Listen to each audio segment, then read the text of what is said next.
en nuestro país. Es un tema que tal vez ha condicionado mucho de la discusión política en los últimos meses por las características de la elección, las características de los personajes involucrados en la elección, que sin embargo tiene una serie de problemas que lo hacen realmente muy interesantes.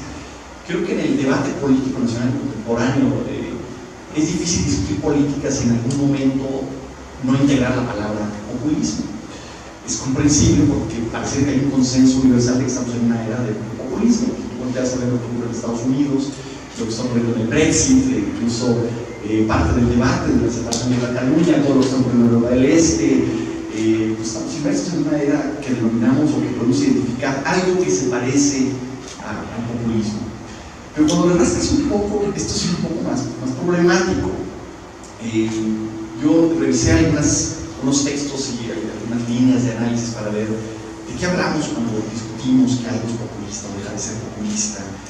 Y no, el consenso no es tan claro, es más ambiguo de lo que parece.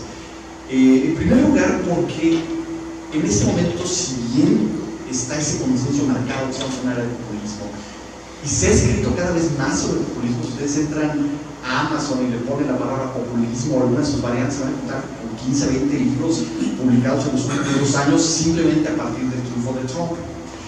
Muchos son recopilaciones o ensayos de carácter histórico que narran etapas, hacen símiles con otras etapas. Por ejemplo, en el caso de Trump, el símil predominante en ese momento es con los fascismos europeos, aunque hace mucho sentido muchas cosas. Pero no necesariamente nos explica qué es el fascismo, el populismo, no queda muy claro a qué se están refiriendo y por qué todas esas expresiones políticas tienen esa línea común que las hace posible identificarse con un proyecto equivalente. No hay un acuerdo muy claro.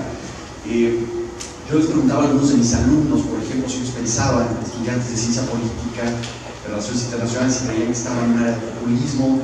Dicen que sí. Cuando discuten si hay populismo o no, pues empiezan a salir filias, fobias o ejemplos otra vez históricos. Lo único certero y que me pareció un alumno me comentó que él es un hijo de la amenaza del populismo, porque desde que tiene edad para razonar, él sabe que vive en México bajo la amenaza de que le dicen que todo el tiempo va a llegar el populismo y ahí viene, y cada vez que se enfrenta a un debate político, por primera vez en una elección presidencial, y lo ha perseguido a los 18 años de su vida, lo ha perseguido la amenaza del populismo que viene, sin saber todavía a qué se está refiriendo la amenaza puntual, ¿no? En redes sociales ustedes van a encontrar, al parecer que es clarísimo que hay una polarización entre populistas y mafia del poder. Parece que solo los que están en redes sociales pueden entender claramente quién se ubica en cuál de estas, pero esto se mueve también. Y nos lleva a una discusión que es problemática, porque si bien se presenta como sinónimo o equivalente a un mal gobierno, a tiranía en ocasiones o a irresponsabilidad, en realidad es un concepto bastante ambiguo en términos de ciencias sociales. Es un concepto ambiguo porque tiene muchos significados. Y tú lo que esperas en un concepto cuando te dedicas a hacer ciencias sociales es que el concepto trate de explicar una sola cosa a la vez. Se refiere muy puntualmente a la parte del intelectual, por ejemplo, de Giovanni Sartori, muy obsesionado en construir conceptos más precisos para poder explicar. Y el populismo es un concepto que es cualquier cosa menos claro. Te puedes referir a muchos tipos de ejemplos históricos muy diferentes entre sí, a muchos tipos de variantes de formas de gobierno, y tiene el componente que además no es un concepto neutro, es un arma arrojadiza para la política, un concepto que no puedes separarlo de que en algún momento se lo vas a aventar a alguien sin reflexionar que los atributos del populismo realmente estén adscritos a la persona. Algo que ocurre también en conceptos como fascismo, ¿no? Es muy común en marchas en la Ciudad de México, en cualquier lugar de la República, escuchar que se señala al gobernante como un fascista porque hizo X cosa. Cuando le rascas un poco, tal vez no están necesariamente esos atributos ahí relacionados. Lo mismo ocurre con el populismo, ¿no? Es un concepto que asumimos y que en realidad no está muy del todo claro. Más que definirlo, yo estoy pensando en una serie de atributos que podemos identificar, sin los cuales no se puede explicar el fenómeno del populismo a lo largo de la historia, en diferentes momentos de la historia donde podemos encontrar o identificar con algún grado de claridad la erupción de alguna forma o variante del populismo muy significativamente, ¿no? O puede ser la Roma en plena crisis de la República y antes de entrar al imperio, los 100 años críticos antes del cruce de Rubicón, de un populista, por cierto, pero Julio César, que él se definía como tal, como miembro de los populares, como un partido político, frente a los óptimos o los elitistas. La Revolución Francesa como una expresión de la revolución del pueblo, un discurso para y por el pueblo, de los fascismos de la década de los 20 y los 40 del siglo pasado, la respuesta al neoliberalismo en finales de los 90, la primera década del 2000, fundamentalmente en la región como América Latina, y un poco lo que estamos viendo a partir de Brexit y la evolución del Trump, una era que reconocemos como populismo.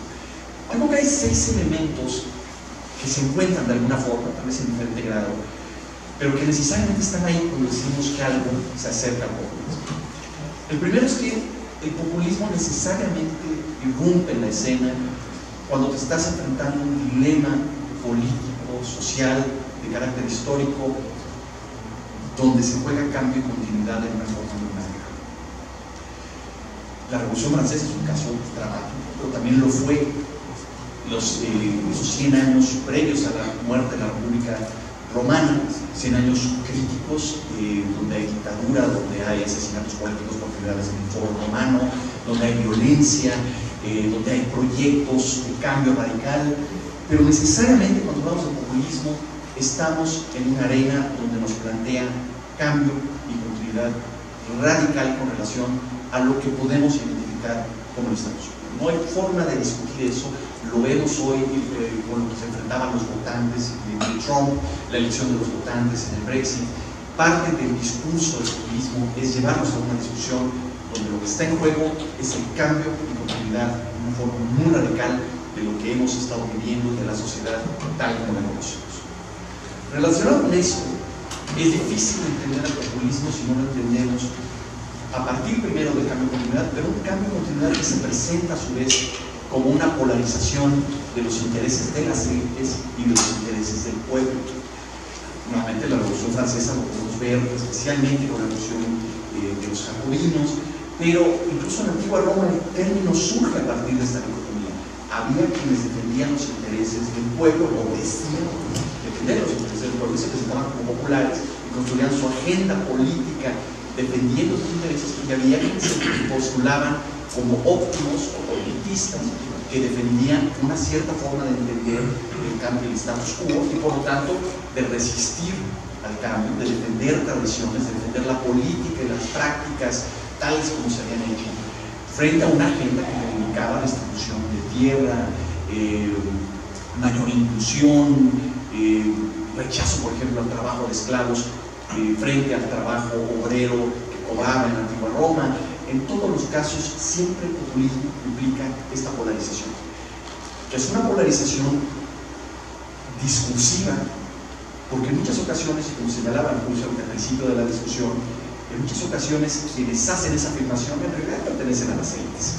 Julio César era un romano de origen noble, tal vez de una familia venida menos, pero en realidad era parte del status quo.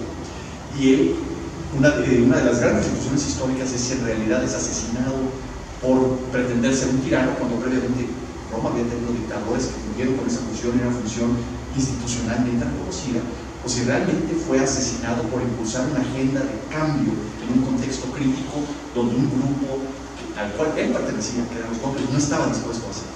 Entonces, si bien hay esa polarización radical entre las élites y quién pertenece a las élites y quién pertenece al pueblo, en el fondo muchas veces esto es encabezado por las propias élites, algo que también ocurre en la Revolución Francesa, porque gran parte de estos procesos son encabezados por Luis Felipe de Orleans, llamándose Luis Felipe Igualdad, y reivindicando gran cambio y patrocinando los panfletos y las obras de teatro críticas a la propia nobleza.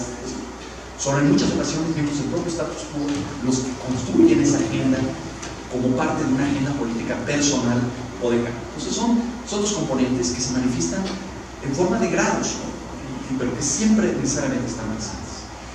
Otro elemento que es central en la discusión del populismo tiene que ver con cómo entendemos la discusión pública sobre las políticas públicas.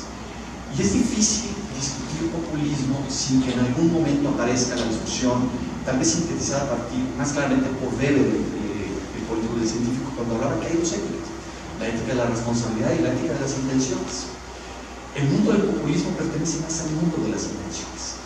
Difícilmente escucharán una propuesta de cambio a nombre del pueblo cuando se usan todos estos elementos que tengan en cuenta en algún momento cuáles son las consecuencias de esa política. Difícilmente veremos una discusión sobre cuáles son los costos económicos, cuáles son los beneficios, cómo hay que rendir cuentas. Y no solamente ocurre en el caso de gobiernos que se va a identificar en el caso del populismo, como pudiera ser el caso de Bocha. Vean ustedes en el caso de Cataluña con la propuesta separatista. Hay ocasiones en el debate donde los líderes catalanes llegan a proponer la separación argumentando que tienen el respeto y el respaldo pleno de la Unión Europea, al mismo tiempo que toda la Unión Europea le está diciendo el día que ustedes se vayan en forma unilateral están fuera de la Unión, pero lo siguen proponiendo. ¿Por qué? Porque están en el mundo de las intenciones. El mundo del discurso populista no es un mundo de responsabilidades. En algún momento se tiene que asumir a un costo que puede ser alto. No significa que los gobiernos que no sean populistas no estén también en el mundo de la responsabilidad, lo están de otra forma. Sin embargo, es muy difícil ver a un líder populista que se salga de ese discurso de las intenciones. ¿Por qué? Porque es parte de esta polarización del cambio radical, del cambio que se hace a nombre del pueblo, en contra de las élites y en contra del Estado. Muy relacionado con esto, es que también en el mundo del discurso del populismo hay una contraposición entre lo que significan los contrapesos y lo que significa el gobierno por la voluntad de liderazgo. Y esto es un caso que tal vez es lo que más causa siempre eso y la parte de la responsabilidad, porque nos lleva a cruzar la línea con formas de gobierno tiránicas. Para un líder de carácter populista, los contrapesos son un estorbo, porque estorban una concepción del ejercicio de la política pública donde también estorban las responsabilidades, donde la visión personal de las intenciones de cambio debe predominar en un momento en que se nos exige un cambio radical frente a lo que estamos viviendo. Y esto se ve claramente también en prácticamente todos los momentos de la historia. Los contrapesos estorban, porque significan una forma de decirle al líder, no, sí hay responsabilidades, sí hay algo más allá que el pueblo y las élites, no todo es polarización. Y esto es uno de los elementos, sin duda, que más preocupación generan y que más riesgos representan cuando un gobierno o un proyecto de gobierno se asume plenamente como una visión que polariza entre él y el pueblo, propone una visión radical del cambio sin considerar responsabilidades. Los contrapesos en algún momento van a estallar. Otro elemento que creo es fundamental, que también se mencionaba, es que si bien todos estos elementos están presentes cuando hablamos de populismo, en realidad el populismo es más transversal de lo que pensamos. El salario rosa, por ejemplo, pues es una propuesta que lo puede comprar o lo puede tener y proyectar cualquier líder populista en cualquier contexto. Es una propuesta que habría que discutir sus consecuencias. Es una propuesta de inclusión social, de movilidad. ¿Cuáles son los beneficios sociales o desde la justicia social que una propuesta con salario rosa realmente le da a una persona que enfrenta marginación? Cuando nuestros líderes van a San Juan Chamula y se visten como indígenas y ven caminando por la calle, pues yo veo algo que es transversalmente populista. Yo no sé si en alguna ocasión alguno de estos líderes haya defendido alguna agenda de inclusión social ante comunidades que sufren de condiciones de pobreza, marginación y discriminación extrema. Pero te vistes como indígena y lo afirmas. Yo creo que bien se señalaba que realmente podemos identificar proyectos que contienen un alto grado de componentes populistas, de proyectos que sin embargo el populismo está latente. El propio frente encabezado por Ricardo Anaya, por ejemplo, cuando lanza su propuesta de ingreso básico, que es una propuesta muy sofisticada que hay que discutir a fondo, sin embargo la forma como lo lanza es identificada inmediatamente dentro de su propio partido como una propuesta populista que va en contra de la economía social de mercado más propia de la democracia cristiana alemana, de las cuales ellos retoman su propuesta económica y que no la han vuelto a escuchar después de cierto tiempo, porque así le fue a lanzar una propuesta sin considerar consecuencias, bien intencionada, que sin embargo es una propuesta muy interesante que habría que analizar sus efectos a fondo en una sociedad, pero que es lanzada con un efecto de ganar el aplauso a la galería. Eso es una propuesta populista. Entonces, más transversal de lo que a veces pensamos y va más allá de las líneas divisoras de la izquierda, derecha, el centro, y eso nos sorprende. Finalmente, creo que hay un elemento que también está latente en el populismo y que habría que discutir muy a fondo, también en el caso mexicano. No podemos discutir populismo como derivación del problema del cambio y la continuidad si no entendemos que el populismo se marca en una crisis política, social, de cuestiones económicamente muy profunda. Solemos retomar y discutir que el populismo va a tener consecuencias críticas, que va a generar consecuencias y daños en una sociedad. Si las políticas públicas que surgen un programa cercano al populismo no considera costos, no considera consecuencias, no se evalúan, por supuesto que puede generar una crisis. Sin embargo, no puedo yo identificar ningún proyecto populista grande que haya surgido sin entender que era parte de una sociedad que vivía en una crisis profunda. Hugo Chávez llega a una sociedad donde los partidos ya están devastados, donde previamente la sociedad económicamente ya estaba mal, nada que ver con lo que estamos observando hoy en día. Una sociedad en una profunda crisis política, económica y social. La antigua Roma era una sociedad en profunda crisis política, económica y social, donde sus referentes estaban colapsando y la sociedad se estaba desgarrando. ¿Qué decir de la Revolución Francesa o del ascenso de los fascismos? Que generaron o agudizaron muchas de esas crisis, sin duda. Que en algunos momentos le dieron una salida. Hitler con el modelo de crecimiento a través de la industria del armamento. Sin duda le pueden dar recomendaciones de la vuelta a la crisis. Pero no podemos entender que el populismo no surge de la nada. Surge de sociedades que previamente se están desgarrando y no han encontrado en modelos donde hay procesos, donde hay responsabilidades, donde hay formas más democráticas de interacción, una solución política a esos problemas. Y eso sí puede ser una advertencia muy delicada cuando esos elementos se alinean y se ofrecen como la solución milagrosa a nuestros problemas. Podemos vivir en una sociedad donde los gobernantes nos den una que otra alternativa populista de vez en cuando, pero un modelo donde se alinean estos elementos y se convierten en una solución, más que construir una visión pública, incluyente y más democrática, nos puede llevar a una movilización crítica y más polarizada. Muchas gracias.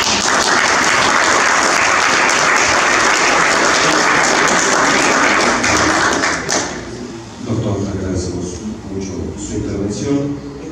Para nuestros asistentes tenemos un espacio para platicar con el doctor Leclerc y preguntarle lo que tenga que hacer.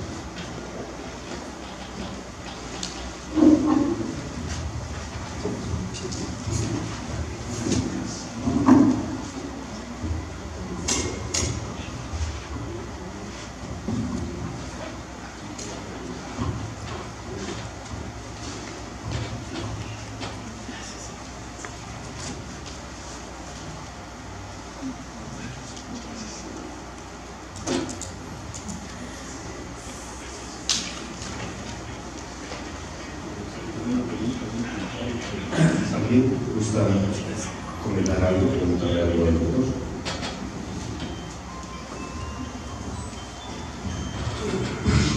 Doctor Leclerc, magnífica exposición.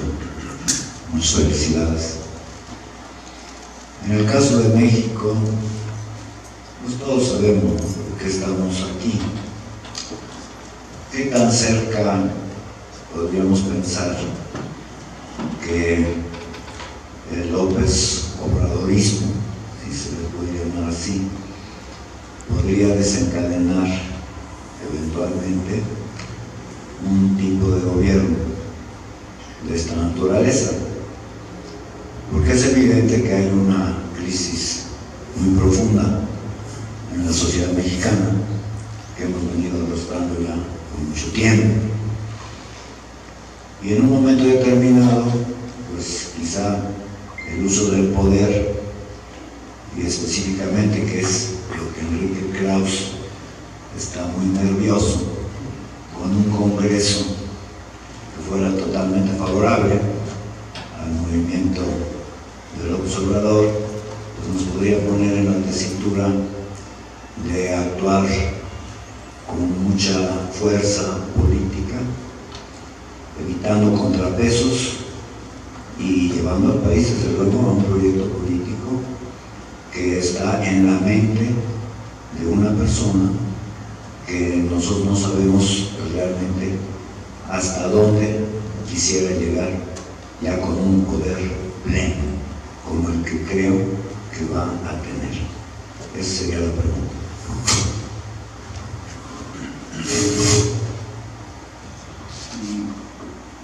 Sin duda es muy curioso, ¿no? lo que está ocurriendo en el caso mexicano. Si vemos la historia de América Latina, digamos que vamos a contracorriente de lo que está ocurriendo en América Latina. Toda la primera década de este siglo estuvo marcado por proyectos políticos cercanos a la izquierda, algunos muy identificables con características muy propias del populismo, no necesariamente. Y pareciera que la ola política en América Latina está cambiando, ¿no? Sobre todo este fin de semana se confirma con el triunfo en Colombia, el candidato más cercano al centro derecha. Y México finalmente parece que va a entrar en una elección histórica, una elección de carácter histórica sin duda, porque sería el primer gobernante electo propiamente desde una plataforma de izquierda. Porque una discusión hoy en día es si esta es una plataforma de izquierda y entraremos en una discusión más complicada que la propia del populismo. Tal vez el único referente previo hubiera sido Cárdenas, pero Cárdenas no fue electo a partir de una plataforma distinta, fue más parte del fenómeno del maximato. Y si bien hay una agenda social de izquierda, esta sería la primera ocasión. Estamos ante un momento de cambio histórico donde coinciden muchos de estos elementos. Tenemos una discusión muy profunda, creo que más a nivel social y en redes sociales que entre los propios candidatos, sobre el tema de cambio y continuidad. Creo que desgraciadamente los candidatos nos quedaron a ver muchísimo en términos de qué significa hablar de cambio y continuidad en México en este momento y qué tipo de proyectos políticos tendríamos que estar poniendo sobre la mesa. Pero sin duda ese componente está ahí. El componente de las élites, el pueblo, creo que es algo que caracteriza de hecho el proyecto de la Obrador, cuando él decide recurrir a la etiqueta de la mafia, el poder, los fifís, para señalar que hay unos están de un lado y otros de otro. En el camino estamos descubriendo que la puerta de entrada al paraíso de los buenos es más amplia de lo que todos pensábamos, ¿no? Porque hay algunas gesticulaciones de lo que ocurre, citando un Sigli, que eran inconcebibles no hace años. Germán Martínez, hace menos de un año, escribía unas bárbaras sobre Andrés Manuel López Obrador, es el hombre más convencido de este planeta. Una senatoría preliminar ayuda mucho al convencimiento, pero ese discurso está ahí. Y personalmente yo creo que es un discurso que no es sano para el país. El país lo menos que necesita es polarización. Sé que está en este momento el observador en modo de campaña. Yo espero que entienda que no puede polarizar el país, que una de las cosas que ya no puede permitirse si es verdaderamente quiere gobernar es hacer esa diferencia, porque es una diferencia muy artificial, como se ve en su propia coalición, ¿no?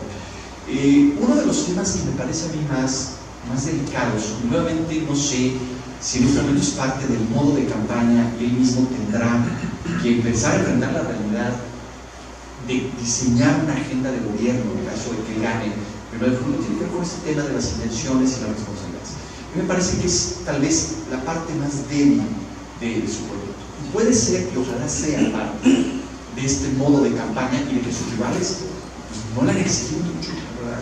En términos de rivales se contiene muy pobres. Y se puede ver, por ejemplo, en el caso de la discusión que tenemos sobre la política de seguridad. Creo que hay una intuición real y una preocupación que hay que discutir seriamente cuando López Obrador propone la amnistía en relación a la discusión de seguridad. ¿Por qué una intuición que es correcta? Porque tenemos que discutir a fondo la estrategia de seguridad y analizar el componente social de una estrategia de seguridad. Lo estamos viendo en Puebla con el tema del huachicoleo. No podemos llevar la misma estrategia, porque es un fenómeno arraigado profundamente en comunidades.